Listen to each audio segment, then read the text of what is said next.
Bharatiya Janata party ने मध्य प्रदेश और छत्तीसगढ़ विधानसभा चुनावों की घोषणा से पहले ही उम्मीदवारों की पहली सूची जारी कर दी है। मध्य प्रदेश की 39 और छत्तीसगढ़ की 21 सीटों पर उम्मीदवारों की घोषणा की गई है। छत्तीसगढ़ के मुख्यमंत्री भूपेश बघेल की सीट पर बीजेपी के सांसद विजय बघेल उम्मीदवार होंगे। बीजेपी की पहली सूची में दोनों ही राज्यों में 5-5 महिला उम्मीदवारों के नाम भी शामिल हैं। 16 अगस्त को ही दिल्ली में बीजेपी की केंद्रीय चुनाव समिति की बैठक हुई थी। बीजेपी ने सबसे पहली सूची में ऐसी सीटों पर उम्मीदवारों की घोषणा की है जहां हमेशा कांग्रेस की जीत होती रही है। कांग्रेस पार्टी ने भी मध्य प्रदेश विधानसभा चुनाव के मद्देनजर पार्टी के पदाधिकारियों की तैनाती की है। कांग्रेस महासचिव रणदीप सिंह सुरजेवाला को कर्नाटक के साथ साथ मध्य प्रदेश कांग्रेस का अतिरिक्त प्रभार दिया गया है। इसके अलावा मुकुल वासनिक को गुजरात कांग्रेस का प्रभारी बनाया गया है और वाराणसी से पीएम मोदी के खिलाफ उम्मीदवार रह चुके अजय राय को उत्तर प्रदेश कांग्रेस कमेटी का अध्यक्ष बनाया गया है। कांग्रेस ने गुजरात के प्रभारी रहे रघु शर्मा, एमपी के प्रभारी जेपी अग्रवाल और यूपी प्रदेश कांग्रेस के अध्यक्ष बृजलाल खाबरी की छुट्टी कर दी है। दिल्ली विधानसभा के विशेष सत्र के आखिरी दिन मुख्यमंत्री अरविंद केजरीवाल ने मणिपुर में जातीय हिंसा, हरियाणा में सांप्रदायिक हिंसा और चीन की घुसपैठ के मुद्दे को लेकर मोदी सरकार पर आरोप लगाए। सीएम केजरीवाल ने कहा कि चीन को चुपके से जमीन दिए जाने की चर्चा है। सीएम केजरीवाल ने पीएम मोदी पर हर संवेदनशील मुद्दे पर चुप्पी साधने का भी आरोप लगाया। सदन में सीएम केजरीवाल के बयान के दौरान बीजेपी के विधायकों ने वॉकआउट किया। बिहार के मुख्यमंत्री नीतीश कुमार एक दिन की दिल्ली यात्रा के बाद आज वापस पटना लौट गए। दिल्ली में नीतीश कुमार की इंडिया गठबंधन में शामिल किसी दल के नेता से मुलाकात नहीं हो सकी। नीतीश कुमार ने कहा कि उनकी इंडिया गठबंधन के नेताओं से मुलाकात की योजना ही नहीं थी। इस बीच महाराष्ट्र के कांग्रेस अध्यक्ष नाना पटोले ने कहा कि 31 सितंबर से होने वाली इंडिया गठबंधन की बैठक में शरद पवार और अजित पवार की मुलाकात को लेकर बातचीत की जाएगी। पश्चिम बंगाल की जाधवपुर यूनिवर्सिटी में 9 अगस्त को हुई फर्स्ट ईयर के छात्र की संदिग्ध मौत के विरोध में लेफ्ट और टीएमसी के छात्र संगठनों ने आज मार्च निकाला, जबकि बीजेपी ने कैंपस के बाहर धरना दिया। हादसे की जांच के लिए राज्य सरकार ने 4 सदस्यों की कमेटी बनाई है और 2 सप्ताह में रिपोर्ट मांगी है। यूनिवर्सिटी के हॉस्टल में सीसीटीवी लगाने का फैसला किया गया है और आने जाने पर पाबंदी भी लागू की गई है। पुलिस ने रैगिंग के आरोप में अब तक 6 छात्रों को गिरफ्तार किया है। जम्मू कश्मीर के पूर्व मुख्यमंत्री गुलाम नबी आजाद के इस्लाम पर दिए बयान को लेकर मुस्लिम धर्म गुरुओं और एआईएमआईएम जैसे राजनीतिक दलों ने आपत्ति जाहिर की है। गुलाम नबी आजाद ने कहा था कि सनातन धर्म इस्लाम से बहुत पुराना है। भारत में इस्लाम धर्म 1500 साल पहले ही आया। भारतीय मुसलमानों के पूर्वज हिंदू ही थे। हिमाचल प्रदेश में बारिश, बाढ़ और भूस्खलन से हुए हादसों में अब तक 72 लोगों की जान जा चुकी है। राज्य के 6 जिलों में सबसे ज्यादा तबाही हुई है। राज्य के मुख्यमंत्री ने एक अखबार को बयान दिया है कि बिहार से आए राजमिस्त्री और मजदूरों के बनाए घरों के कारण हादसे में ज्यादा नुकसान हुआ है। बीजेपी ने सीएम सुखविंदर सुक्खू को राजनीतिक बयान न देकर राहत कार्य पर ध्यान देने की अपील की है। भारत के मून मिशन चंद्रयान 3 के प्रपल्शन मॉड्यूल से आज लैंडर विक्रम सफलतापूर्वक अलग हो गया। अगले 5 दिनों में लैंडर विक्रम चांद की सतह के करीब पहुंचेगा। 23 अगस्त को चंद्रमा के दक्षिणी ध्रुव पर लैंडर विक्रम की सॉफ्ट लैंडिंग होने वाली है। भारत में टेरर फंडिंग केस में आजीवन कैद की सजा काट रहे यासीन मलिक की बीवी मुशाल हुसैन मलिक को पाकिस्तान की केयर टेकर सरकार में शामिल किया गया है। मुशाल मलिक को मानवाधिकार मसलों पर प्रधानमंत्री अनवार उल हक का विशेष सहयोगी बनाया गया है। आज ब्लैक एंड व्हाइट की शुरुआत हम उस सवाल से करेंगे जिसके पूछने पर हमारे देश में अक्सर बहुत बड़ा विवाद हो जाता है और पूछने वाले को सांप्रदायिक घोषित कर दिया जाता है। और वो मुश्किल सवाल ये है कि भारत में रहने वाले 20 करोड़ मुसलमानों के पूर्वज कौन थे? क्या इनके पूर्वज हिंदू थे? यही बात अब कांग्रेस के पूर्व नेता गुलाम नबी आजाद ने भी कही है, जिस पर जैसा कि हम पहले कह रहे थे आपको, पूरे देश में विवाद शुरू हो गया है। इसलिए आज हम अलग अलग पुस्तकों, दस्तावेजों और रिसर्च पेपर की मदद से आपको ये बताने की कोशिश करेंगे कि भारत के 20 करोड़ मुसलमानों के असली पूर्वज कौन थे और इसका एक सीधा, सच्चा और जैसे आप कह सकते हैं कि ब्लैक एंड व्हाइट विश्लेषण आज आपको देखने को मिलेगा। लेकिन इस विश्लेषण से पहले आपको गुलाम नबी आजाद का वो बयान सुनाना जरूरी है जिसमें उन्होंने कहा है कि भारत में कुछ मुसलमानों को छोड़कर ज्यादातर मुसलमानों के पूर्वज हिंदू हैं और कश्मीर में भी 600 वर्ष पहले तक सिर्फ कश्मीरी पंडित ही रहा करते थे जो बाद में अपना धर्म परिवर्तन करके मुसलमान बन गए और अब कश्मीर एक मुस्लिम बाहुल क्षेत्र कहलाता है। मैं पार्लियामेंट में बोला बहुत सारी चीजें जो यहां आपको नहीं पहुंचती। हमारे बीजेपी के किसी लीडर ने बताया कि भाई कोई बाहर से आए हैं, कोई अंदर से आए हैं। मैंने कहा देखो अंदर बाहर से कोई नहीं आया। हमारे हिंदुस्तान में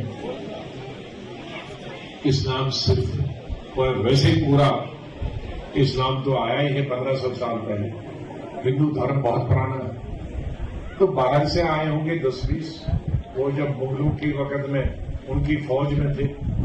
बाकी तो सब हिंदू से ही कन्वर्ट हुए हैं मुसलमान हिंदुस्तान में। और उसकी मिसाल हमारी कश्मीर में है। कश्मीर में कौन था 600 साल पहले मुसलमान? सब कश्मीरी पंडित थे, सब वही इस्लाम कर गए, बन गए। तो मैंने कहा सब इसी धर्म में पैदा हुए। आज बहुत सारे लोगों को यह सवाल, यह मुद्दा चुभ रहा होगा, लेकिन अब हम इस सवाल पर आते हैं कि क्या गुलाम नबी आजाद जो बात कह रहे हैं वो बात सही है? इतिहास क्या कहता है? तथ्य क्या कहते हैं? क्योंकि ये एक ऐसा सवाल है जिस पर हमारे देश में अक्सर जब भी ये मुद्दा उठाया जाता है तो बहुत बड़ा विवाद हो जाता है। लेकिन आज हम पूरी ईमानदारी के साथ और पूरे रिसर्च के साथ आपको इस सवाल का एक सच्चा जवाब देने की कोशिश करेंगे और इसकी शुरुआत हम इस्लाम धर्म की उत्पत्ति से करना चाहते हैं। इस्लाम धर्म की उत्पत्ति 7वीं शताब्दी की शुरुआत में हुई थी और इससे पहले भारत में केवल हिंदू, जैन और बौद्ध धर्म के लोग ही रहा करते थे और भारत की आबादी में तब एक भी मुसलमान नहीं था। यह बात आज से 1413 वर्ष पुरानी है और इस्लाम धर्म भी दुनिया में इतना ही पुराना है। 1930 के दशक में एक पुस्तक प्रकाशित हुई थी जिसका नाम है a short history of Muslim rule in India, a short history of Muslim rule in India. और इस पुस्तक में बताया गया है कि वर्ष 636 वो पहला वर्ष था, पहला साल था जब इस्लाम धर्म को मानने वाले किसी व्यक्ति ने पहली बार भारत की भूमि पर अपने कदम रखे थे। 636 में उस समय सीरिया, फिलिस्तीन, मिस्र और पर्शिया में इस्लाम धर्म के पहुंचने के बाद जब अरब के खलीफाओं को भारत के बारे में पता चला और उन्हें यह जानकारी मिली कि भारत एक ऐसा देश है जो सोने की चिड़िया है और जहां लोगों के पास बहुत धन दौलत है, तो अरब के खलीफाओं ने भारत में खिलाफत के लिए अरब देशों से एक यात्रा शुरू की। खिलाफत का मतलब होता है किसी क्षेत्र में इस्लामी राज्य का ऐलान करना और इसी मकसद से पहली बार अरब से मुस्लिम भारत की भूमि पर आए थे। उन्होंने अपना पहला कदम भारत की भूमि पर रखा था। वर्ष 636 आप याद रखिएगा। अलग अलग दस्तावेजों, पुस्तकों और लेखों के मुताबिक उस समय 500 से भी कम मुसलमानों का एक समूह ओमान के रास्ते संयुक्त भारत के समुद्री तट पर आया था और यह मुसलमानों का भारत पर पहला आक्रमण था जो ज्यादा सफल नहीं रहा था क्योंकि सिर्फ 500 मुसलमान ही आए थे। इसके बाद वर्ष 712 में भारत पर दूसरा और उस समय का सबसे बड़ा मुस्लिम आक्रमण हुआ जिसमें मोहम्मद बिन कासिम यमन से संयुक्त भारत के सिंध प्रांत पहुंचा जो आज पाकिस्तान में है। मोहम्मद बिन कासिम 6000 मुसलमानों के साथ भारत आया था और जब सिंध प्रांत पर मोहम्मद बिन कासिम का कब्जा हुआ तो भारत में मुसलमानों की आबादी का पहली बार विस्तार शुरू हुआ। आज अफगानिस्तान और ईरान की सीमा से लगे पाकिस्तान में मुसलमानों की इतनी ज्यादा आबादी इसीलिए है क्योंकि संयुक्त भारत में मुस्लिम आक्रमणकारी सबसे पहले इसी भूमि पर आए थे, इसी जमीन पर आए थे और इसीलिए 8वीं, 9वीं और 10वीं शताब्दी में मुसलमानों की आबादी भी इसी क्षेत्र में सबसे ज्यादा बढ़ी।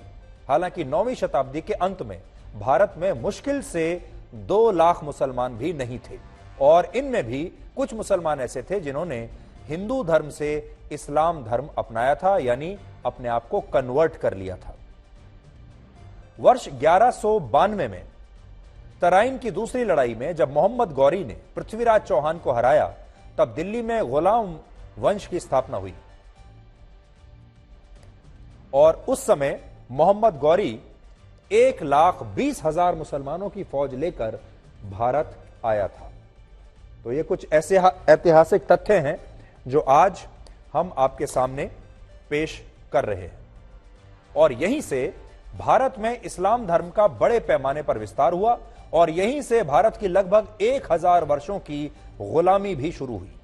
भारत 1000 वर्ष तक गुलाम रहा, और वो गुलामी का जो दौर है वो यहीं से शुरू हुआ, और ये खत्म हुआ 15 अगस्त 1947 को। हम 1000 साल तक गुलाम रहे, ये बात आज की पीढ़ी को पता होनी चाहिए। और इस गुलामी के इस काल में भारत में मुसलमानों की आबादी 4 लाख से 3.5 करोड़ हो गई। वर्ष 1200 में भारत में 4 लाख मुसलमान थे, और 200 वर्ष बाद वर्ष 1400 में भारत में मुसलमानों की आबादी 32 लाख हो गई। और फिर वर्ष 1535 में जब भारत में मुगल आ चुके थे, तब हमारे देश में मुसलमानों की आबादी हुई 1,28 लाख। और फिर वर्ष 1800 में मुसलमानों की आबादी हो गई 5 करोड़, और बंटवारे के बाद 1951 में भारत में 3.5 करोड़ मुसलमान थे, और अभी भारत में इस समय जब मैं आपसे बात कर रहा हूं तो 20 करोड़ के आसपास मुस्लिम आबादी आज भारत की है। कैसे मुस्लिम आबादी बढ़ती चली गई वर्ष 1200 से लेकर अब 2023 तक, वो ग्राफ आपके सामने है। ये आंकड़े इसलिए महत्वपूर्ण हैं क्योंकि भारत में विदेशों से आए मुसलमानों की संख्या मुश्किल से 20 लाख भी नहीं थी, लेकिन आज भारत में 20 करोड़ मुसलमान रहते हैं। और ये तो हम भारत की बात बता रहे हैं, अगर आप इसमें पाकिस्तान को भी जोड़ लें, क्योंकि पहले भारत और पाकिस्तान एक संयुक्त देश ही हुआ करते थे, एक साथ थे, तो यह आबादी 40 करोड़ के ऊपर चली जाएगी। तो उस हिसाब से अगर आप देखें तो अगर भारत, पाकिस्तान और बांग्लादेश की आबादी भी आप लगा देंगे तो ये 50 करोड़ के आसपास बैठेगा। और ऐसा इसलिए है क्योंकि यह माना जाता है कि भारत में बहुत सारे मुसलमानों के पूर्वज हिंदू थे, जिन्होंने अपना सैकड़ों वर्षों पहले धर्म परिवर्तन कर लिया था, क्योंकि उस समय हालात ऐसे थे कि अगर आपको यहां काम करना है, अपने परिवार की रक्षा करनी है, जीवित रहना है, तो धर्म परिवर्तन के अलावा और कोई चारा नहीं था। उदाहरण के लिए वर्ष 1414 से 1431 के बीच जलालुद्दीन मोहम्मद अविभाजित भारत में बंगाल राज्य के शासक थे, लेकिन हकीकत यह है कि वो हिंदू से मुसलमान बने थे। उनके पिता का नाम राजा गणेश था, लेकिन बाद में राजा गणेश के पुत्र ने इस्लाम धर्म अपना लिया और उनका नाम पड़ गया जलालुद्दीन मोहम्मद। और फिर जलालुद्दीन मोहम्मद बनकर उन्होंने बंगाल में बड़े पैमाने पर बाकी हिंदुओं को भी इस्लाम धर्म अपनाने के लिए मजबूर किया, जिसकी वजह से बंगाल में मुसलमानों की आबादी इतनी ज्यादा थी कि वर्ष 1947 में बंटवारे के समय संयुक्त बंगाल का भी विभाजन करना पड़ा। बंगाल में मुसलमानों की आबादी इतनी ज्यादा क्यों है और क्यों फिर उसका विभाजन हुआ और उसमें से एक हिस्सा पाकिस्तान को देना पड़ा, जो बाद में बांग्लादेश बना, यह उसका कारण है। इसी तरह 1000 वर्ष पहले कश्मीर में सिर्फ हिंदू ब्राह्मण रहते थे, जिन्हें आप कश्मीरी पंडित भी कह सकते हैं। लेकिन 14वीं शताब्दी में वहां शाह मिर्जा आया, जो कश्मीर के उस समय के हिंदू राजा के यहां काम करने लगा। 14वीं शताब्दी के मध्य में शाह मिर्जा के बाद कश्मीर में शाह मिरी वंश का शासन आया और सिकंदर शाह मिरी वहां का सुल्तान बन गया। अब सिकंदर शाह मिरी को बुत शिकन भी कहा जाता है, जिसका मतलब होता है मूर्ति भंजक, यानी मूर्ति तोड़ने वाला। और उसी के शासन में कश्मीर में बड़े पैमाने पर कश्मीरी पंडितों को इस्लाम धर्म अपनाने के लिए मजबूर किया गया और इस दौरान बहुत सारे लोग हिंदू से मुसलमान बन गए। और आज गुलाम नबी आजाद इसी प्रक्रिया के बारे में बात कर रहे थे, इसी घटनाक्रम के बारे में बात कर रहे थे। और आप ये बात याद रखिए कि ये बात कह कौन रहा है?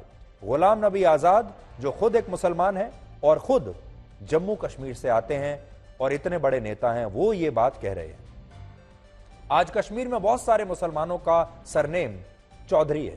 पाकिस्तान में भी बहुत सारे मुसलमानों का सरनेम चौधरी है, मलिक है, भट्ट है, और ये वो सरनेम है जो हिंदू धर्म को मानने वाले लोग भी अपने नाम के आगे लगाते हैं।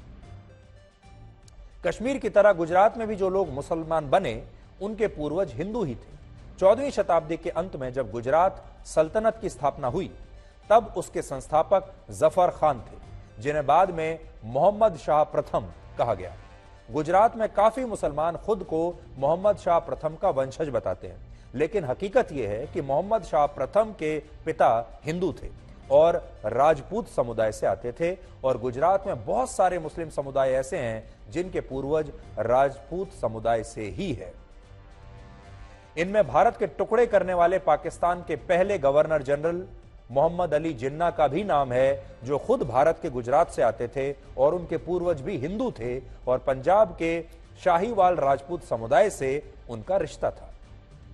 इसी तरह दिल्ली के नूह में, दिल्ली के पास आपने जो मूव देखा अभी जहां दंगे हुए थे, और आपने जो मेवात के बारे में देखा अभी पिछले कुछ दिनों में वहां दंगे हुए थे, ये जो मेव मुस्लिम इन्हें कहा जाता है जो मेवात में रहते हैं, तो दिल्ली के पास नूह में जो मेव मुस्लिम या मेवाती मुस्लिम रहते हैं उनके पूर्वज भी राजपूत समुदाय से ही थे, और यह सूची यहीं पर समाप्त नहीं होती।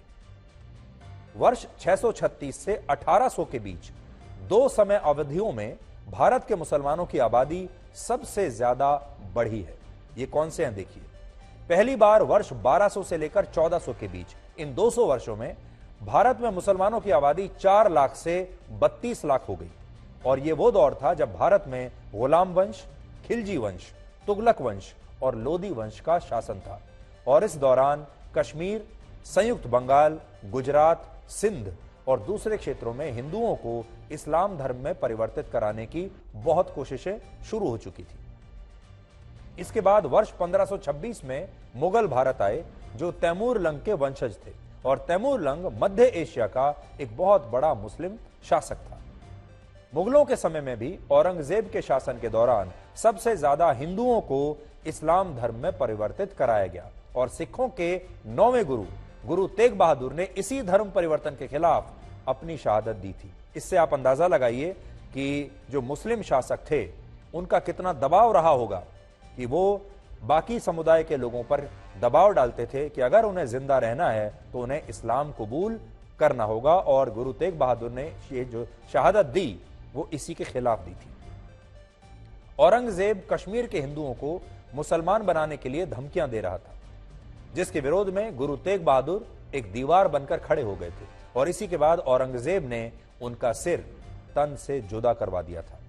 यानी इस बात के तमाम सबूत और साक्ष्य मौजूद हैं कि विदेशों से आए मुस्लिम आक्रमणकारियों ने यहां रहने वाले हिंदुओं को ही मुसलमान बनाने के लिए बड़े पैमाने पर कोशिशें की, और यही वजह है कि आज भारत में बहुत सारे मुसलमान ऐसे हैं जिनके पूर्वज हिंदुओं को ही माना जाता है।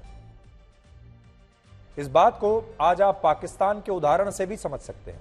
पाकिस्तान में आज भी बहुत सारे मुसलमान ऐसे हैं जिनका सरनेम हिंदू धर्म को मानने वाले लोग इस्तेमाल करते हैं। उदाहरण कुछ देखिए, जैसे इनमें पाकिस्तान के मशहूर पत्रकार नजम सेठी का नाम है। सेठी सरनेम वो लोग इस्तेमाल करते हैं जो मूल रूप से खत्री होते हैं और पंजाब से आते हैं, और खत्री हिंदू धर्म में एक जाति मानी जाती है।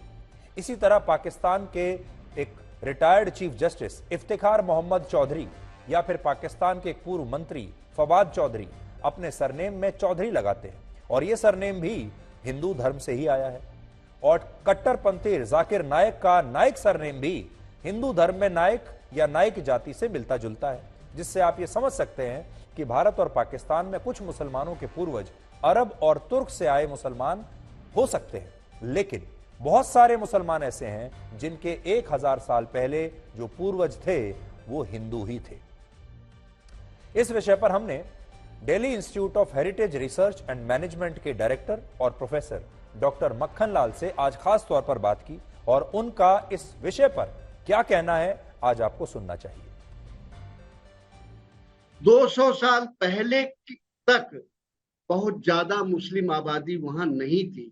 ये तो कन्वर्जन अंग्रेज जब एक बार आए हैं यहाँ, तो उन्होंने इस तरह से सारी चीजें की कि कन्वर्जन बहुत तेजी से बढ़ा। और अल्लामा इकबाल की ऑटोबायोग्राफी अगर आप पढ़ें, ऑटोबायोग्राफी नहीं, बायोग्राफी आप पढ़ें, उनकी नज्मों को अगर ध्यान से पढ़ें, तब आपको पता चलता है कि कश्मीर हिंदुओं का कितना बड़ा केंद्र था और मुसलमान इक्का दुक्का ही थे। 8वीं 9वीं शताब्दी के बाद पूरा इस्लाम में कन्वर्ट हो जाता है। तो अगर सब अरब से ही आए थे, तो वो हिंदू तक्षशिला से लेके, अफगानिस्तान से लेके बौद्ध और हिंदू कश्मीर तक वो कहां चले गए? मुस्लिम धर्म गुरुओं और राजनीतिक पार्टियों के नेताओं का इस पर क्या कहना है, वो भी आज आपको सुनना चाहिए। मुझे नहीं मालूम कि आजाद साहब कितना पीछे चले गए और उनको क्या नॉलेज है, अपने जो उनके पूर्वज रहे हैं उनके बारे में क्या जानते हैं। मगर मैं उनको जरूर सलाह दूंगी कि अगर वो पीछे जाना चाहते हैं तो पीछे चले जाएं, हो सकता है कोई बंदर वंदर उनको पूर्वजों में मिल जाए। जो उन्होंने वास्तविकता उजागर की है यही सच है। और हिंदुस्तान में 600 साल पहले कोई भी मुस्लिम नहीं था। जब इस वास्तविकता को हिंदुस्तान का मुसलमान मान लेगा तो मुझे लगता है हिंदुस्तान में कोई समस्या नहीं रहेगी। वास्तविकता यही है कि हम सब हिंदू थे। समय अनुसार जो हमलावर आए, जो उन्होंने हमारे धर्म परिवर्तन करने के लिए जुल्म किया, उसी का परिणाम है कि आज इतना बड़ा जो समाज मुस्लिम समाज है वो इसका परिणाम है। इस्लाम की तारीख 1500 साल पुरानी है, 1450 साल पुरानी है जब से हिजरत हुई थी। लेकिन इस्लाम के उसूल जो थे वो हज़ारों साल पुराने हैं। इस्लाम के उसूल तो पहले से ही चले आ रहे थे, लेकिन हाँ, असल इस्लाम अब जो खात्मा हुआ है, जब तमाम अल्लाह के पैगामात का मुकम्मल हुए हैं, वो 1450 साल पहले हुए। क्योंकि हमारी मान्यताओं के मुताबिक, इस्लामिक मान्यताओं के मुताबिक, जो दुनिया का सबसे पहला इंसान है, जिसको हम हज़रत आदम कहते हैं, जो हिंदुस्तान में आया, सबसे पहला इंसान, वो मुसलमान था। उनकी जो वाइफ थी हज़रत हव्वा, वो भी मुसलमान थी। जन्नत से उनको उतारा गया हमारी मान्यताओं के मुताबिक। तो ये कहना कि इस्लाम 1500 साल पहले आया, ये अज्ञानता है। उनको जानकारी नहीं इस्लाम के बारे में, या कहीं ना कहीं बीजेपी को या दूसरे धड़ों को खुश करने के लिए इस तरह की बातें उन्होंने कह दी। आज मैं एक और किताब के कुछ अंश आपके लिए लेकर आया हूं और इसका नाम है किताब का growth of Muslim population in medieval India. अब ये किताब क्या कहती है? Most descriptions of Bengal given by European writers point to a mixed population. ये यूरोपियन राइटर्स का, यूरोप के लेखकों का हवाला दे रहे हैं। फिर ये कहते हैं कि it is evident from the numerical superiority in eastern Bengal of the Muslims that at some period an immense wave of proselytization must have swept over the country, and it is most probable that that period was the period of Jalaluddin Muhammad, converted son of the Hindu Raja Ganesh, during whose reign of 17 years hosts of Hindus are said to have been forcibly converted to Islam. इसमें यह भी लिखा है कि एक वक्त कश्मीर में ऐसा आ गया था जब कश्मीर में बहुत कम हिंदू परिवार, सिर्फ 11 ब्राह्मण परिवार बचे थे कश्मीर में। इसमें यह भी लिखा है कि Muslim Sufi sheikhs also converted people in large numbers by methods both of war and of peace. अलग अलग तरीके से जो यहां रहने वाले हिंदू थे उनका धर्म परिवर्तन किया गया। जो आसानी से मान गए उन्हें शांतिपूर्वक तरीकों से उनका धर्म परिवर्तन करवाया गया। जो नहीं माने उन्हें धमकाकर या युद्ध के जरिए किया गया। और मिक्स्ड मैरिजेस जो होती थी, बहुत सारे लोगों को शादियों के जरिए भी कन्वर्ट किया गया, क्योंकि मुसलमान जब थे उन्होंने यहाँ हिंदू लड़कियों से, औरतों से या हिंदू परिवारों में शादियां कर ली और उसके बाद इस तरह से ये संख्या बढ़ती चली गई। ये एक बहुत बड़ा मुद्दा है हमारे देश में और हम यहाँ सांप्रदायिक होने की बिल्कुल कोशिश नहीं कर रहे हैं और ना ही ये सांप्रदायिक मुद्दा है, ये इतिहास का मुद्दा है। ये मुद्दा इस बात का है कि हमारे देश में आज जो लोग रहते हैं तो सभी यहीं के नागरिक, लेकिन बड़ी बात यह है, आप सोचिए कि अभी मेवात में हिंदू मुस्लिम दंगे हुए, अभी देश उन्हें भूला नहीं, अभी कुछ दिन पहले की ही बात है। अब आप सोचिए जो मेवात में मुसलमान रहते हैं उनके पूर्वज भी हिंदू हैं, इसी भूमि से आते हैं और यहां रहने वाले जो हिंदू हैं वो भी इसी देश से आते हैं। और फिर भी आप देखिए कि कितना कट्टर एक रवैया है दोनों तरफ से कि आज यही दोनों समुदाय जिनके पूर्वज इसी भूमि से आते हैं, इन्हें असल में तो भाईचारे के साथ रहना चाहिए। उस हिसाब से अगर देखें तो ये दोनों समुदाय के जो लोग हैं ये भाई हुए, लेकिन फिर भी हमारे देश में कट्टरपंथी जो लोग हैं वो इतने ज्यादा उनकी संख्या होती जा रही है। ये बड़ा दुर्भाग्य है कि फिर भी हमारे देश में इतने हिंदू मुसलमान दंगे आज भी हो रहे हैं। और एक बहुत बड़ा तबका ऐसा है जो मैंने आपको बताया इतिहास की किताबों में पढ़कर, जो इस बात को भी मानने के लिए तैयार ही नहीं है।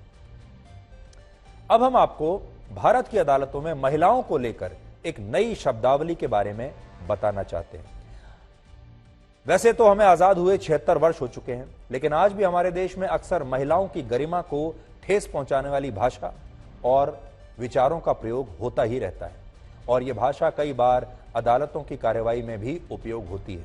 आगे बढ़ने से पहले आपसे एक बहुत सिंपल सा सवाल पूछता हूं, खुद सोचिए। जब आप एक पुरुष को किसी भी दफ्तर में या किसी सड़क पर या कहीं किसी दुकान पर खड़े होकर सिगरेट फूंकते हुए, सिगरेट पीते हुए, धूम्रपान करते हुए देखते हैं तो क्या आपको कुछ अजीब लगता है? बिल्कुल अजीब नहीं लगता, आपको यह बात बड़ी सामान्य लगती है। लेकिन अगर आप किसी महिला को एक पान की दुकान के सामने खड़े होकर सिगरेट पीते हुए देखें तो आपको यह बात बहुत अजीब लगेगी और आप उस महिला के चरित्र के बारे में जरूर कुछ टिप्पणी करेंगे या फिर उस महिला के चरित्र को सिर्फ इस बात से जज करेंगे क्योंकि वो धूम्रपान कर रही है, इसका मतलब वो शायद ठीक नहीं है। अब सुप्रीम कोर्ट ने ऐसे रूढ़िवादी शब्दों और विचारों को बदलकर एक नई हैंडबुक तैयार की है ताकि महिलाओं के लिए खास तौर पर अदालतों में अपमानजनक शब्दों का प्रयोग होना हमेशा के लिए बंद हो जाए। इस हैंडबुक या बुकलेट को सुप्रीम कोर्ट के मुख्य न्यायाधीश जस्टिस DY चंद्रचूड़ द्वारा जारी किया गया है और इसका मकसद है देश की अदालतों में सुनवाई के दौरान ऐसे शब्दों के इस्तेमाल पर रोक लगाना जो महिलाओं के खिलाफ रूढ़िवादी धारणा को मजबूत करते हैं, जो महिलाओं की गरिमा को ठेस पहुंचाते हैं या फिर महिलाओं का अपमान करते हैं।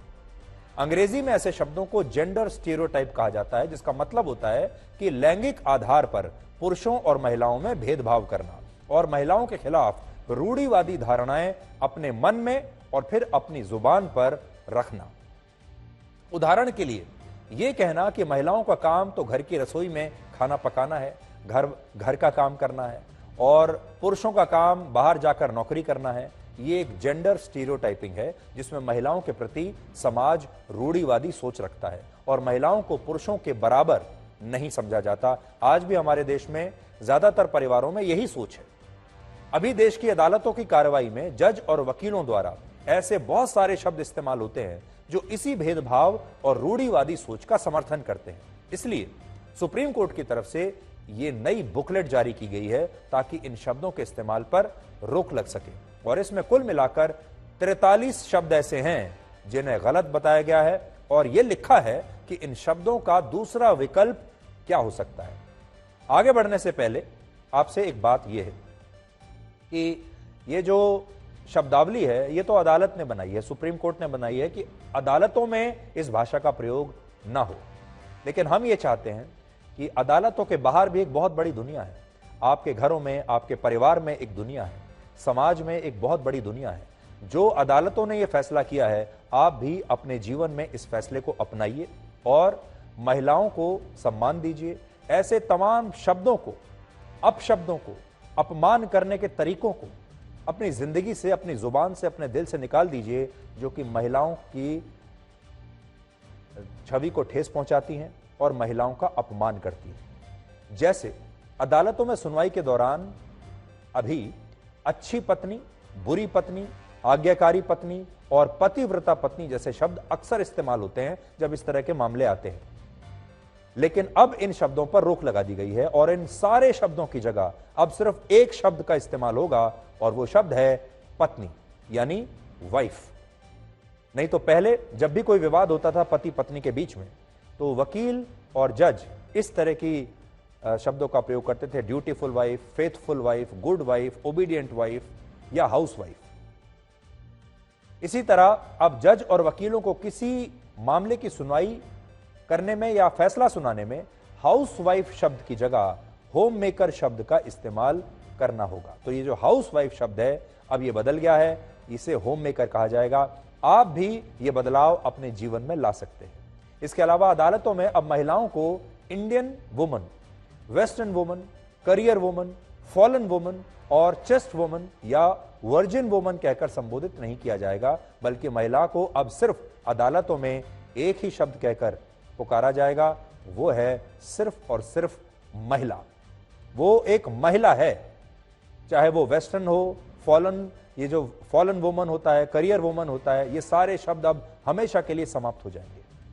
आपने अक्सर देखा होगा कि एक शब्द का बड़ा इस्तेमाल होता है महिलाओं के लिए कि इसका अफेयर चल रहा है, फलानी अमुक महिला का अफेयर चल रहा है। इस अफेयर शब्द को भी इस हैंडबुक में गलत माना गया है और जजों और वकीलों से कहा गया है कि वो इस अफेयर शब्द की जगह ये कहें कि महिला का शादी से बाहर रिश्ता है। एक और शब्द है बास्टर्ड, इसे गाली माना जाता है, अपमानजनक शब्द है, यानी नाजायज, इसका मतलब होता है नाजायज। इस शब्द के इस्तेमाल पर भी रोक लगा दी गई है और इसकी जगह अब यह कहना होगा कि यह एक ऐसा बच्चा है जिसके माता पिता ने विवाह नहीं किया है। इसी तरह ईव टीजिंग यानी छेड़छाड़ के लिए स्ट्रीट सेक्सुअल हैरेसमेंट शब्द का इस्तेमाल होगा और फोर्सिबल रेप को सिर्फ रेप कहा जाएगा और मैरिजेबल एज की जगह जज और वकीलों को यह कहना होगा कि उक्त महिला जिसकी कानून के हिसाब से शादी योग्य उम्र हो गई है, यह कहा जाएगा। इसके अलावा इसी सूची में और भी शब्द हैं जिन्हें अदालत की कार्रवाई में इस्तेमाल नहीं करने के लिए कहा गया है, ताकि अदालतों को महिलाओं के लिए रूढ़िवादी शब्दों से बचाकर वहां भाषा में एक समानता लाई जा सके जो महिला और पुरुषों के लिए बराबर हो। इस बुकलेट में कुछ वाक्यांश ऐसे भी हैं जिनके जरिए यह बताया गया है कि महिलाओं के प्रति रूढ़िवादी होने का मतलब क्या है, तो उसे भी समझिए। जैसे फिलहाल अदालत में अगर यह कहा जाता है कि महिलाएं पुरुषों से शारीरिक रूप से कमजोर होती हैं, तो यह वाक्य महिलाओं और पुरुषों में भेदभाव करता है, क्योंकि वास्तविकता यह है कि पुरुष और महिलाएं शारीरिक रूप से अलग अलग हैं, उनकी संरचनाएं अलग हैं और सभी महिलाएं शारीरिक रूप से पुरुषों से कमजोर नहीं होती। इसी तरह एक और वाक्य यह है कि हर महिला को बच्चे चाहिए, लेकिन इस हैंडबुक में लिखा है कि इस वाक्य की जगह यह कहना चाहिए कि सभी महिलाओं को बच्चे नहीं चाहिए होते और पेरेंट बनने का फैसला हर व्यक्ति का अपना खुद का निजी फैसला होता है। एक और बात इसमें लिखी है कि महिलाओं का आकलन उनकी ड्रेस की लंबाई से नहीं किया जा सकता और यह सोचना गलत है कि अगर कोई महिला पारंपरिक कपड़े नहीं पहनती तो वो किसी पुरुष से कोई रिश्ता बनाना चाहती है या फिर उसका चरित्र ठीक नहीं है। तो मैं आपको पढ़कर बताता हूं कि इस हैंडबुक में महिलाओं के कपड़ों को लेकर क्या लिखा है। इसमें लिखा है, women who dress in clothes that are not considered to be traditional want to engage in sexual relations with men. If a man touches such a woman without her consent, it is her fault.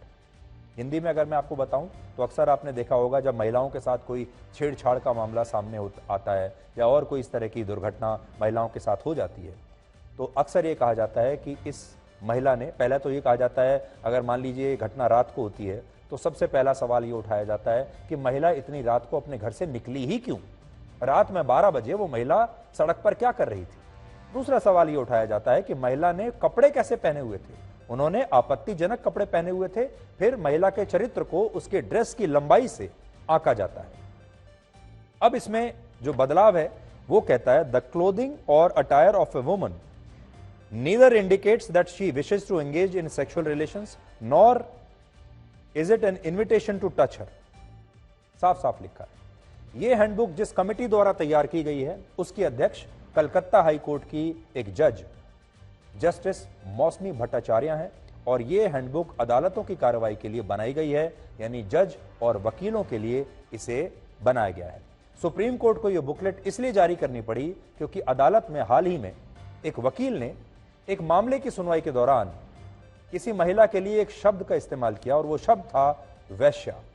वैश्या शब्द का इस्तेमाल किया गया, जिसके बाद ऐसे शब्दों के इस्तेमाल पर रोक लगाने के लिए सुप्रीम कोर्ट ने यह पहल की और कहा कि यह बात ठीक नहीं है, इस तरह के शब्दों का प्रयोग किसी महिला के लिए अदालत में नहीं होना चाहिए। लेकिन आज बड़ा सवाल यह है कि हमारे समाज में महिलाओं को लेकर जो रूढ़िवादी शब्द इस्तेमाल होते हैं उन पर रोक लगाने के लिए कब कोई सामाजिक हैंडबुक आएगी? आपको नहीं लगता कि समाज के लिए भी एक हैंडबुक बननी चाहिए? हमारे परिवारों, रूढ़िवादी परिवारों के लिए भी, रूढ़िवादी पुरुषों के लिए भी एक हैंडबुक बननी चाहिए जिसमें उन्हें समझाया जाए कि महिलाओं के लिए किस तरह की भाषा का प्रयोग करना चाहिए। आज भी हमारे देश में महिलाओं को पतिव्रता पत्नी कहा जाता है, लेकिन पुरुषों को पत्नी व्रता पति कोई नहीं कहता।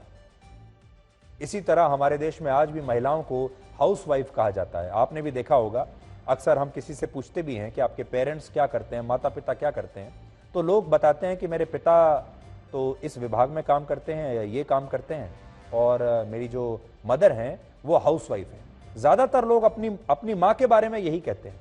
अपनी पत्नी के बारे में कोई पूछता है और वो पत्नी अगर होम मेकर होती है तो लोग कहते हैं मेरी वाइफ जो है वो हाउस वाइफ है, लेकिन पुरुषों को कभी कोई हाउस हस्बैंड नहीं कहता। इसी तरह आज भी बहुत सारी लड़कियों को कम उम्र में यह कहा जाता है कि उन्हें खाना बनाना होगा। बचपन से ही उन्हें बताया जाता है कि उन्हें खाना बनाना सीखना होगा, रसोई के सारे काम काज उन्हें सीखने होंगे, क्योंकि बड़े होकर उन्हें घर संभालना है। लेकिन लड़कों से कभी ये नहीं पूछा जाता कि उन्हें गैस का चूल्हा भी इस्तेमाल करना आता है या नहीं, उन्हें खाना बनाना आता है या नहीं। और आज भी जब शादी के लिए कोई रिश्ता होता है तो हमेशा लड़का ही और लड़के के परिवार ही लड़की को देखने के लिए लड़की के घर जाते हैं। और लड़की, आपने अक्सर हिंदी फिल्मों में यह देखा होगा कि लड़की जो है अक्सर चाय और समोसे और पकौड़े और अच्छे व्यंजन लेकर आती है। वहाँ लड़के का परिवार बैठा होता है और उसके बाद लड़के के परिवार को ये चाय और व्यंजन पेश किए जाते हैं। और लड़के वाले लड़की से पहला सवाल यही पूछते हैं कि खाना तो आप बना ही लेती होंगी। और लड़की की जो माँ बाप हैं वो भी ये कहते हैं कि ये खाना हमारी बेटी ने ही बनाया है, खाना बहुत अच्छा बनाती है। और आज भी लड़का ही लड़की को देखने के लिए जाता है, लड़की या लड़की के परिवार वाले लड़के को देखने के लिए नहीं जाते। और जैसा मैं हमेशा कहता हूँ कि हमारी जो फिल्में हैं वो हमारे समाज का आईना होती हैं। और ये सारे जो सीन मैं आपको बता रहा हूँ ये सब आपने अनगिनत बार हिंदी फिल्मों में देखे होंगे, हमारे टेलीविजन सीरियल्स में देखे होंगे, वेब सीरीज में देखे होंगे। और अब हमने मान लिया है कि यही एक हमारे देश में कानून की तरह बन चुका है। इससे भी बड़ी समस्या यह है कि आजादी के 76 वर्ष बाद भी हमारे देश में हर व्यक्ति महिलाओं का कैरेक्टर सर्टिफिकेट अपनी जेब में लेकर घूमता है, जिसमें देर रात घर आने वाली महिलाएं चालू कहलाती हैं। दोस्तों के साथ कहीं बाहर जाने वाली महिलाओं को कहा जाता है कि ये बहुत तेज हैं और उनके चरित्र को जज किया जाता है, उनकी ड्रेस को देखकर उन्हें जज किया जाता है। इससे भी ज्यादा दुख की बात यह है कि हमारे देश में जितने भी अपशब्दों का इस्तेमाल किसी दूसरे व्यक्ति के अपमान करने के लिए होता है, ये सारे अपशब्द महिला सूचक होते हैं। और इन अपशब्दों और गालियों को हमारे समाज ने इस कदर स्वीकार कर लिया है कि अब इन शब्दों को गलत माना ही नहीं जाता। और आप देखिए, जब आप अपमान करने के लिए किसी का जब कोई अपशब्द कहते हैं तो उसमें हमेशा महिलाओं के बारे में ही वो शब्द होता है। महिलाओं के लिए आपत्तिजनक शब्द इस्तेमाल होते हैं। किसी के परिवार की, घर की महिलाओं की अपमान करने वाले जो शब्द होते हैं उन्हें कहा जाता है और फिर सोचा जाता है कि इससे उस पुरुष का अपमान होगा। या तो आप उसकी बहन का अपमान कीजिए या उसकी मां का अपमान कीजिए, और ये अपशब्द माने जाते हैं। और ये आज भी हो रहा है, यानी किसी का अपमान करने के लिए महिलाओं का प्रयोग किया जाता है। इसलिए आज इस पर भी सुप्रीम कोर्ट को और हमारे देश की सरकारों को सोचना चाहिए, लेकिन उससे भी ज्यादा हमारे देश के लोगों को सोचना चाहिए, हमारे देश के पुरुषों को सोचना चाहिए और हमारे देश में जो रूढ़िवादी परिवार हैं उन्हें सोचना चाहिए। इसलिए खास तौर पर आज जो हमने विश्लेषण किया है कि हमारे देश की महिलाओं के लिए क्या है, लड़कियों के लिए क्या है, छोटी बच्चियों के लिए क्या है। एक बड़े मशहूर लेखक थे जिनका नाम है सआदत हसन मंटो। मंटो ने एक बार कहा था कि सिगरेट पीने से महिलाओं के भी फेफड़े ही खराब होते हैं, चरित्र नहीं। तो यह बात उन लोगों को खास तौर पर याद रखनी चाहिए जो महिलाओं के प्रति रूढ़िवादी सोच और एक विशेष धारणा रखते हैं। मंटो ने यह बात इसीलिए कही थी कि जब आप महिला को सिगरेट पीते हुए देखते हैं तो उसका चरित्र खराब कर देते हैं, और जब पुरुष को सिगरेट पीते हुए देखते हैं तो आप कहते हैं कि इसके फेफड़े खराब हो गए होंगे। तो सिगरेट पीने से महिलाओं के भी फेफड़े ही खराब होते हैं, चरित्र नहीं। आज भारत दुनिया का सबसे बड़ा लोकतंत्र है और इस लोकतंत्र की सबसे बड़ी नेता यानी राष्ट्रपति द्रौपदी मुर्मू खुद एक महिला है, लेकिन इसके बावजूद आज भी भारत में महिलाओं को पुरुषों की तुलना में कम करके कदम कदम पर आंका जाता है। अब देखिए, मैंने कुछ आज आपके लिए शब्द निकाले हैं जो आपके परिवार में भी इस्तेमाल होते होंगे। आपके परिवार में जो बच्चे हैं, खास तौर पर जो लड़के हैं, वो अक्सर अपने बिस्तर पर बैठे बैठे ये आवाज लगाते होंगे कि मम्मी खाना ला दो, मम्मी पानी दे दो, मम्मी ये कर दो, मम्मी वो कर दो। ये आपके घर में भी होता होगा, कभी सोच कर देखिएगा ये क्यों होता है। और ये एक जो घटनाक्रम है जो हर परिवार में होता है, उसे मैं आपके सामने आज पेश करने की कोशिश कर रहा हूं। यह एक ऐसा मुद्दा है जिस पर हमारे प्रधानमंत्री नरेंद्र मोदी अक्सर बात करते रहते हैं, बोलते रहते हैं। आपको याद होगा स्वतंत्रता दिवस पर जब भी वो भाषण देते हैं, इससे पहले भी उन्होंने इस मुद्दे पर एक बात कही थी। इस बार क्या कहा वो भी आप सुनिए। और मैं भारत के सुप्रीम कोर्ट का भी धन्यवाद करता हूं कि भारत की सुप्रीम कोर्ट ने कहा है कि आप जो जजमेंट देंगे उसका जो ऑपरेटिव पार्ट होगा वो जो अदालत में आया है उसकी भाषा में उसको उपलब्ध होगा। मातृभाषा का महात्म्य आज बढ़ रहा है। अब हम आपको उन नए नियमों के बारे में बताएंगे जिसके तहत अब देश भर के डॉक्टर आपकी पर्ची पर ब्रांडेड दवाइयों की बजाय सिर्फ जेनरिक दवाइयां ही लिख पाएंगे और इसकी वजह से आपकी दवाइयों का जो बिल है अब लगभग आधा हो जाएगा। यह आपके लिए खुशखबरी है, लेकिन खुशखबरी तब होगी जब आपको इस नए कानून के बारे में पता चलेगा। इसलिए आज हम आपको यह बता रहे हैं कि आप बचत कैसे कर सकते हैं, अपना पैसा कैसे बचा सकते हैं। उदाहरण के लिए मान लीजिए आपका डॉक्टर आपको पर्ची पर पैरासीटामोल दवाई लेने के लिए कहता है। पैरासीटामोल तो आपने सुना ही होगा, तो वो अक्सर आपको पर्ची पर पैरासीटामोल का केमिकल सॉल्ट ही लिख कर देगा। वो लिख कर देगा जो भी इसका केमिकल सॉल्ट है उसका नाम। लेकिन अभी क्या होता है, अभी के जो डॉक्टर हैं वो आपको इस सॉल्ट की ब्रांडेड दवाइयां लेने के लिए कहते हैं। अब अगर आपको पैरासीटामोल की ब्रांडेड दवाइयों का मतलब क्या है तो देखिए, अक्सर डॉक्टर आपको कहते हैं कि आप डोलो ले लीजिए या कहते हैं कि क्रोसिन ले लीजिए, मेफ्टेल ले लीजिए। ये सारी दवाइयां वो हैं जिनमें पैरासीटामोल का केमिकल सॉल्ट मौजूद होता है, लेकिन ये दवाइयां एक नाम से एक प्रोडक्ट के रूप में बेची जाती हैं। अलग अलग प्राइवेट कंपनियां उसी सॉल्ट को, उसी जेनरिक दवाई को अलग अलग नाम से बेचती हैं। जैसा मैंने आपको बताया, कोई उसे डोलो के नाम से बेचता है, कोई उसे क्रोसिन के नाम से बेचता है। ये नियम जो है नया, ये नेशनल मेडिकल कमीशन द्वारा बनाया गया है, जिनमें यह बताया गया है कि अब अगर कोई डॉक्टर मरीजों को उनकी पर्ची पर जेनरिक दवाइयां नहीं लिखेगा तो उसे चेतावनी दी जाएगी, और अगर वो बार बार नियमों का उल्लंघन करेगा तो फिर उस डॉक्टर का लाइसेंस कुछ समय के लिए रद्द भी किया जा सकता है।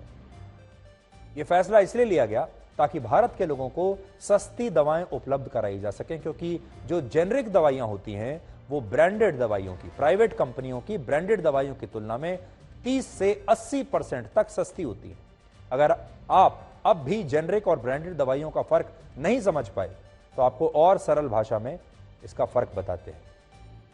डॉक्टर आपको बीमार होने पर जो दवाइयां लिखते हैं वो दवाइयां एक खास नाम से आपको दुकानों पर मिलती है। वो उस कंपनी का नाम होता है, उस खास दवाई का नाम होता है, लेकिन हकीकत में इन दवाइयों का असल में कोई नाम नहीं होता। दवाइयों का केमिकल सॉल्ट होता है, यानी वो सॉल्ट जिससे ये दवाइयां बनाई गई हैं। और इसी सॉल्ट की दवाई जब कोई बड़ी कंपनी बनाती है और उसके लिए अपने खुद का रिसर्च करती है, R&D करती है, रिसर्च एंड डेवलपमेंट करती है, और इसकी एक खास नाम से पैकेजिंग करती है, तो वो दवाई ब्रांडेड दवाई बन जाती है।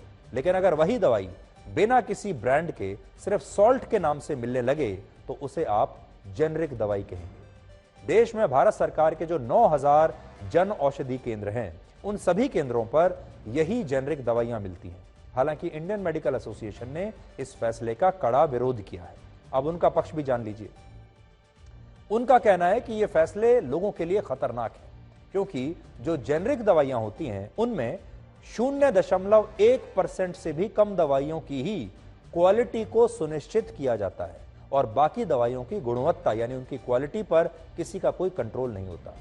जबकि जो ब्रांडेड दवाइयां हैं उनमें उनकी प्राइवेट कंपनियां अपनी दवाइयों की गुणवत्ता, उनकी क्वालिटी और उनकी रिसर्च पर बहुत पैसा खर्च करती हैं। इसलिए ये दवाइयां जेनरिक दवाइयों से 30 से 80% तक महंगी मिलती हैं।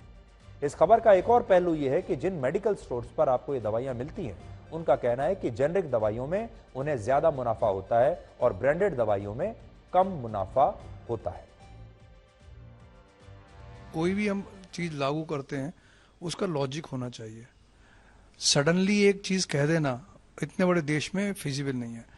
हमें किसी स्पेसिफिक दवाई के लिए हम लोग कोई एडवोकेसी नहीं करते हैं, लेकिन जेनरिक मेडिसिन का अनिवार्यता करने से पहले हमें यह इंश्योर करना जरूरी है कि जेनरिक मेडिसिन की क्वालिटी अच्छी होनी चाहिए। हम ये नहीं कह रहे कि सभी जेनरिक की क्वालिटी अच्छी नहीं है, लेकिन ज्यादातर जेनरिक में हमें ये पता नहीं है उनकी क्वालिटी क्या है। तो अगर जेनरिक मेडिसिन की अनिवार्यता आप कर देंगे तो उसका अल्टीमेटली इफेक्ट जो है मरीज के ऊपर पड़ेगा। एक स्टडी के मुताबिक भारत में जेनरिक दवाइयों का बाजार वर्ष 2022 में करीब 2 लाख करोड़ रुपए का हो चुका है और यह करीब 7% की दर से हर साल बढ़ रहा है। आज भारत दुनिया में जेनरिक दवाइयों का सबसे बड़ा एक्सपोर्टर है।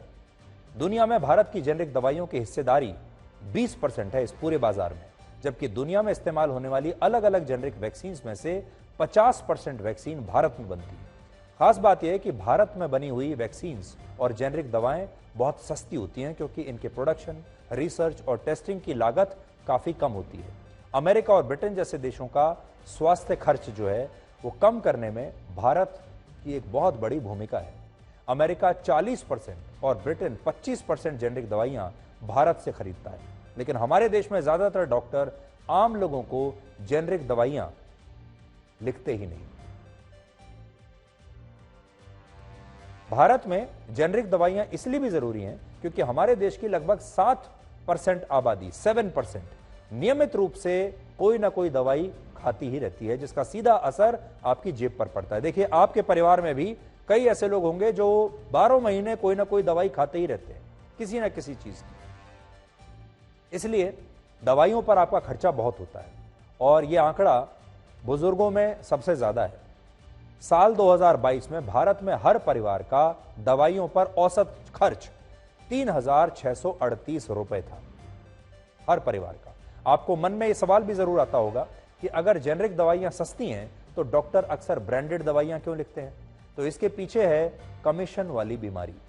कई रिपोर्ट्स में बताया गया है कि भारत के कुछ डॉक्टर्स ब्रांडेड दवाइयां लिखने के लिए 40% तक कमीशन लेते हैं। एक स्पष्टीकरण यहां कर दें, सारे डॉक्टर कमीशन नहीं लेते। मैं खुद ऐसे बहुत सारे डॉक्टर्स को जानता हूं जो कमीशन नहीं लेते हैं, लेकिन कुछ डॉक्टर्स लेते हैं और जो डॉक्टर्स लेते हैं उनकी वजह से सारे ईमानदार डॉक्टर्स भी बदनाम होते हैं। इसलिए अगली बार जब आप डॉक्टर के पास जाएं तो पहले उनसे यह पूछिए कि आप मेरे लिए जेनरिक दवाइयां लिखिए, प्राइवेट कंपनियों की ब्रांडेड दवाई ना लिखिए। और अब आखिर में आपको एक ऐसी खबर जो शायद आपको अंदर तक हिला देगी, और यह खबर है अमेरिका के मिसिसिपी शहर से। यहां एक बड़ी चौंका देने वाली घटना हुई। वहां एक 13 साल की बच्ची जो स्कूल में 6ठी कक्षा में पढ़ती थी, वो अपने घर के बाहर खेल रही थी और एक अनजान आदमी वहां आया। उसने उस लड़की को दबोच लिया, उसका बलात्कार किया। बलात्कार के बाद ये छोटी सी बच्ची 12 साल की ये प्रेग्नेंट हो गई। पुलिस ने बलात्कार की रिपोर्ट तो दर्ज कर ली, लेकिन जब अबॉर्शन करवाने की परमिशन लेने के लिए ये लड़की और उसका परिवार अदालत गए तो कोर्ट ने उसे अबॉर्शन कराने की इजाजत नहीं दी, क्योंकि वहां यानी अमेरिका के इस राज्य में अबॉर्शन पर प्रतिबंध है। वहां रेप विक्टिम्स को भी अदालत अबॉर्शन की इजाजत बहुत ही कम मामलों में देता है और उसमें भी कई कानूनी दांवपेच बीच में आ जाते हैं। और इस कानूनी दांवपेच के चक्कर में अब 13 साल की इस लड़की ने एक बच्चे को जन्म दे दिया। आप सोचकर देखिए कि स्कूल में पढ़ने वाली ये बच्ची किस तरह इतने छोटे से बच्चे का ख्याल रख पाएगी। अब ये बच्ची स्कूल में 7वीं कक्षा में गई है और 7वीं कक्षा में ये जब गई है तो उसका अपना खुद का एक बच्चा है। ये उसी अमेरिका की घटना है जो अपने ह्यूमन राइट्स के लिए, अपने विमेन राइट्स के लिए, महिलाओं के अधिकारों के लिए, व्यक्तिगत अधिकारों की सुरक्षा के लिए सबसे आगे रहने का दावा रखता है। पूरी दुनिया में ह्यूमन राइट्स का चैंपियन बनता है। ये वही अमेरिका है जो दुनिया को विमेन एम्पावरमेंट का पाठ पढ़ाता है, लेकिन अपने देश में अबॉर्शन के कानून बिल्कुल उलट है। यहां पर महिलाओं को उनके ही मूलभूत अधिकारों से वो वंचित कर रहे हैं और उनका अमेरिका में महिलाओं का अपने खुद के शरीर पर भी कोई अधिकार नहीं है। वर्ष 2018 में मिसिसिपी में गर्भावस्था के 15 सप्ताह के बाद अधिकांश गर्भपात पर प्रतिबंध लगा दिया गया था और इसे ट्रिगर बैन तब कहा गया था जहां सिर्फ वही महिलाएं गर्भपात करवा सकती हैं जिन्हें प्रेगनेंसी से या तो जान का खतरा हो या फिर उनके साथ बलात्कार हुआ हो और या फिर यह साबित हो जाए अदालत में कि यह बलात्कार हुआ है। इसके अलावा अगर किसी महिला ने गलती से कोई महिला प्रेग्नेंट हो गई और वो उसके लिए मानसिक और आर्थिक रूप से तैयार नहीं है तो वो चाहकर भी अबॉर्शन नहीं करा सकती, क्योंकि यहां पर नॉर्मल अबॉर्शन पर प्रतिबंध है। और इसी वजह से 2018 में अकेले मिसिसिपी से 40% महिलाएं अबॉर्शन कराने के लिए अपने राज्य से बाहर दूसरी जगहों पर गई। सोचिए यह कानून किसी भी महिला के मूल अधिकार पर कितनी बड़ी चोट करता है। अमेरिका की सुप्रीम कोर्ट ने भी जून 2022 के फैसले में मिसिसिपी राज्य की तर्ज पर गर्भपात के संवैधानिक अधिकार को पलट दिया जो लगभग आधी सदी से वहां मौजूद था। और सुप्रीम कोर्ट के फैसले के बाद अमेरिका में लाखों महिलाएं गर्भपात का संवैधानिक अधिकार अब खो चुकी हैं और इस फैसले के बाद अमेरिका के अलग अलग राज्यों ने अबॉर्शन पर नए नए प्रतिबंध लगा दिए। राष्ट्रपति जो बाइडेन ने सुप्रीम कोर्ट के इस फैसले को एक बड़ी गलती बताया था और राज्यों से अबॉर्शन पर प्रतिबंध हटाने के लिए कहा था, लेकिन अब भी अमेरिका में महिलाओं को अबॉर्शन करने के लिए उनके इस बेसिक राइट से, मूल अधिकार से वंचित रखा गया है। यह है अमेरिका आपके लिए। और हमेशा याद रखें, बहाने बनाने वाले के पास काम नहीं होता और काम करने वाले के पास बहाना नहीं होता।